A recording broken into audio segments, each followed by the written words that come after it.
So I get emails on a pretty regular basis that ask this question in a lot of different ways. I'm going to just simplify the question.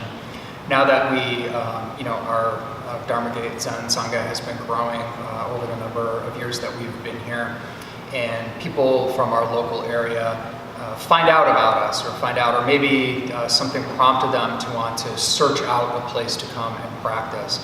And they're hesitant because they don't know how to start. And that's a lot of times the question, to simplify the question, the email I get. How do I get started? What do I need to do?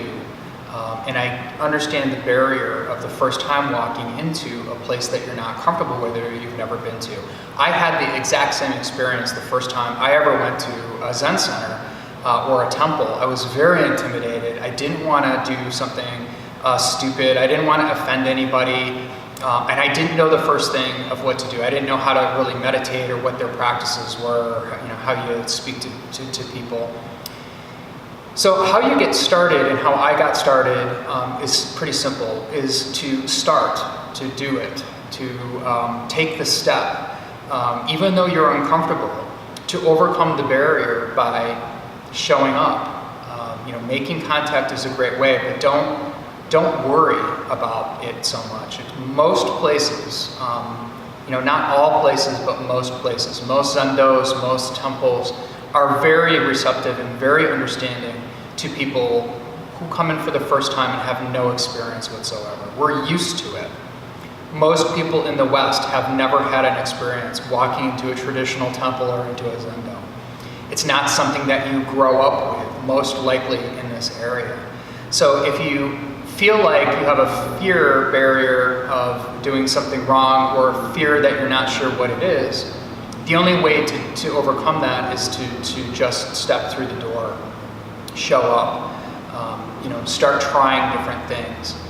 With that, I'll also say that this is a very complex thing that we talk about. The Dharma is very, very large.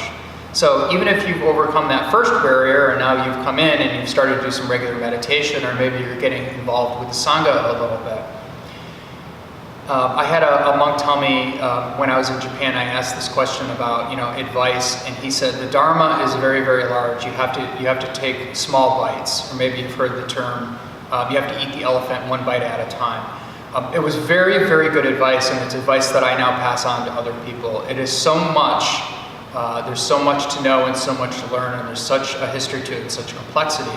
A little tiny bit at a time is a good way to go. Add to your practice in very, very small bites. Start with some meditation, start with hearing some Dharma talks, start meeting people within a Sangha, getting to know the teacher, maybe approaching a teacher and asking for some more personal guidance if that's needed, starting to work it into your lifestyle, doing meditation at home. That's how you get started, is just to start. Start taking the steps along the path and see what arises because of that. More questions are sure to come up down the line. More complexity is sure to come up down the line. But just starting to integrate it into your life and into your regular practice is really the only advice I can give. There's a lot of people that will never make that step, to walk into a zendo. They may want to very much, but they won't overcome that fear or that feeling uncomfortable. And that's unfortunate, because so much can come from coming in and getting to know people and starting to have some guidance, having some teachings that maybe could fundamentally change your life, as they did for me. So although it was scary and it was intimidating, I'm really glad that I took the step I did the first time I ever had to finally go walk through the door and see what it's all about. So I hope that you can do the same.